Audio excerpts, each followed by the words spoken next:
C'est Agnès Dadoual qui va nous rejoindre maintenant. Elle est responsable des relations sociales chez Silica. Installez-vous, prenez un micro, serrez-le bien. Bonjour. Bonjour, bonjour. Qu'est-ce que c'est que Silica ? Silica, alors on est une filiale de production informatique, Oui. filiale du groupe Crédit Agricole. D'accord. Et qu'est-ce que vous produisez informatiquement ? On fait de la production donc, pour les clients du groupe Crédit Agricole, D'accord. pour les filiales du groupe Crédit Agricole. Oui. Et on permet de maintenir les infrastructures techniques, de mettre à disposition les applications pour les collaborateurs, mais aussi les clients finaux, par exemple pour les clients LCL. On produit ces services-là. Ah oui. Et qu'est-ce que c'est que pour vous aujourd'hui, dans ce cadre d'idée, la révolution du travail ? Alors la révolution du travail, elle est multiple, je pense. Elle est sur l'organisation personnelle de son travail, de son temps de travail. Elle est aussi dans le collectif, puisque les nouvelles pratiques perturbent ou bousculent le collectif, on va dire.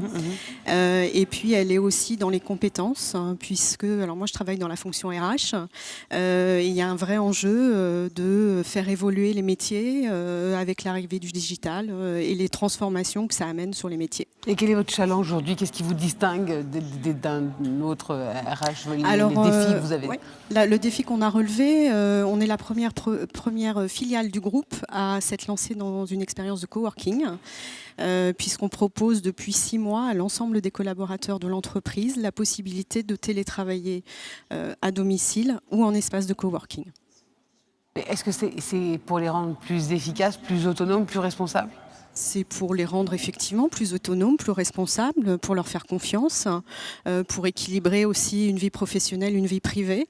Voilà, c'est tout un tas de choses qu'on a souhaité affirmer au sein de l'entreprise. Mais les deux personnes juste avant vous, justement, eux étaient dans la réflexion de comment attirer les salariés au travail, et vous êtes dans la rhétorique inverse. Non, parce qu'on les attire 3 jours par semaine sur notre campus. D'accord. Et les 2 autres jours, ils sont dans d'autres espaces, dans un autre contexte, avec d'autres collègues, mais aussi peut-être des collègues d'autres entreprises. Et ça permet vraiment d'avoir d'autres cadres, d'autres réflexions. En fait, ce que vous pensez, vous, c'est qu'il faut être à l'écoute des salariés et de cette collaboration entre salariés, c'est ça? Exactement. On n'est plus assez à l'écoute, ça s'est perdu. Exactement. Je ne vais pas juger pour l'ensemble des entreprises, Oui. mais nous, on a eu dans notre contexte, alors on a eu un déménagement sur le site de Saint-Quentin en Yvelines, et effectivement, on a écouté les collaborateurs. On a intensifié donc le télétravail pour leur donner plus de souplesse par rapport à des temps de transport, Oui. mais on a aussi entendu des collaborateurs qui nous disaient, moi, je me sens isolée à domicile, moi, il faut que je sorte de chez moi pour me mettre au travail, et puis j'ai du mal à couper le soir quand je reste à la maison parce que du coup, mes journées rallonge, voilà. Donc on a écouté tout ça et on leur a proposé les solutions de coworking. C'est ça la clé, c'est ça la vraie révolution du travail, c'est revenir à une meilleure écoute pour avoir un environnement plus sain. Ça va être un équilibre effectivement entre performance, efficience économique et bien-être. Il faut mettre l'humain aussi au milieu de la relation, bien sûr. Les résultats sont immédiats dans ces cas-là ou il faut quand même un laps de temps d'adaptation ?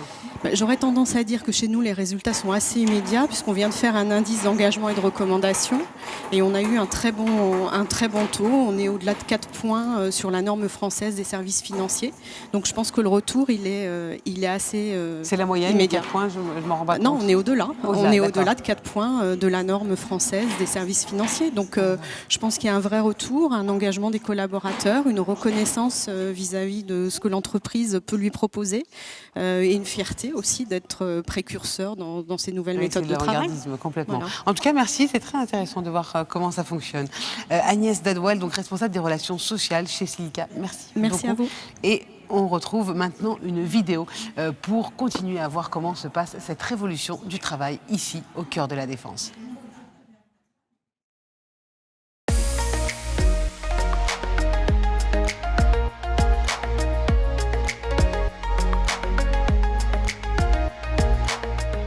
C'est d'abord une vision je dirais, stratégiques de nos métiers qui nous ont conduits à faire ce mouvement et à choisir ce type de dispositif à l'intérieur des locaux. Mélanger toutes les équipes dans un lieu unique, c'est une chose, mais si elles se restratifient chacune dans leur étage, on est à côté de l'objectif. On refait dans un seul endroit les mauvaises pratiques qui existaient dans des lieux différents.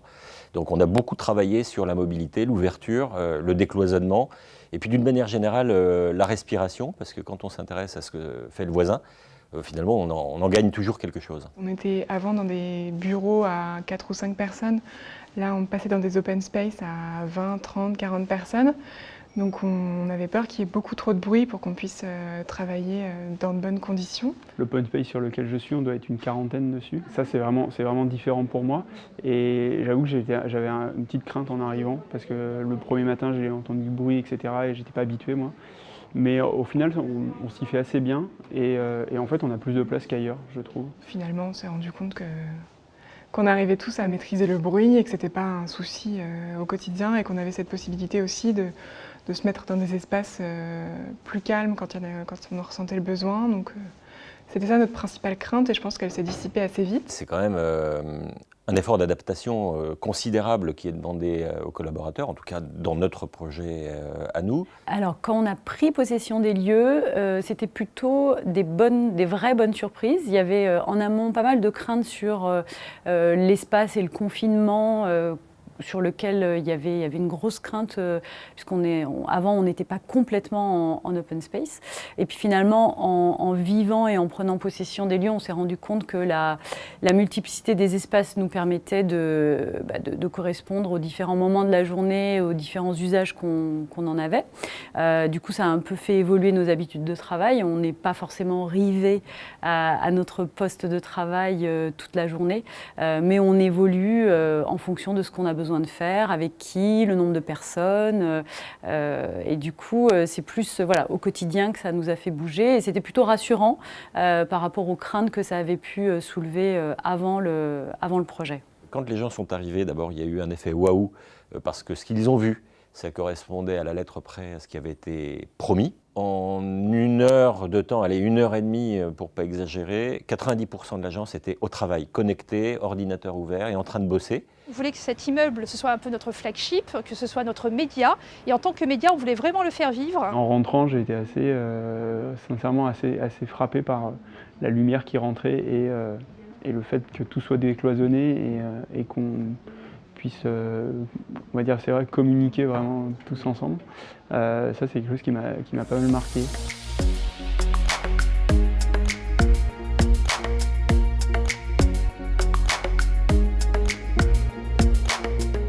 Initialement, on était au 2e étage, dans des bureaux en carré.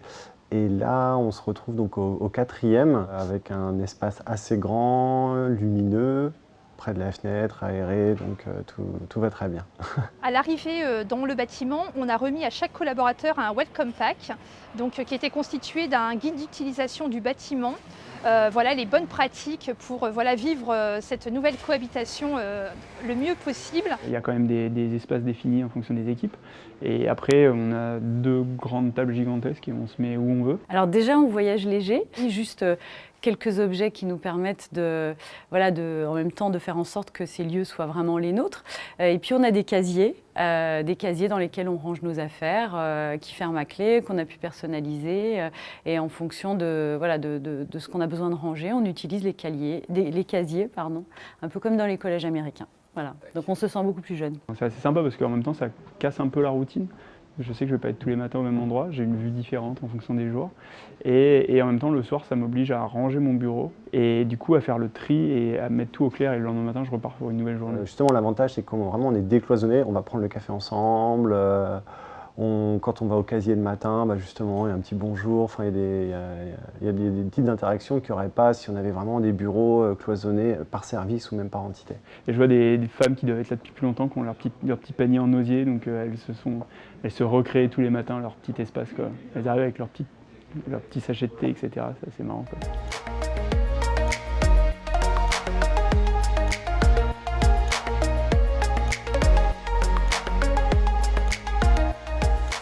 Je dirais qu'on a la chance d'être dans une agence de communication, donc on travaille en mode projet, donc on a déjà un management qui est très de proximité.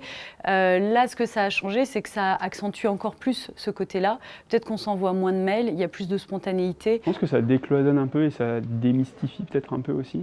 C'est-à-dire qu'on n'est plus obligé d'aller toquer à la porte pour rentrer au bureau. La hiérarchie reste la hiérarchie, mais globalement, j'ai l'impression que les managers sont plus accessibles, qu'on va de manière plus simple se lever pour aller leur parler, alors qu'on l'aurait peut-être pas fait comme ça avant, on aurait peut-être processisé, on aurait envoyé un mail, passé un coup de téléphone avant d'aller voir la personne.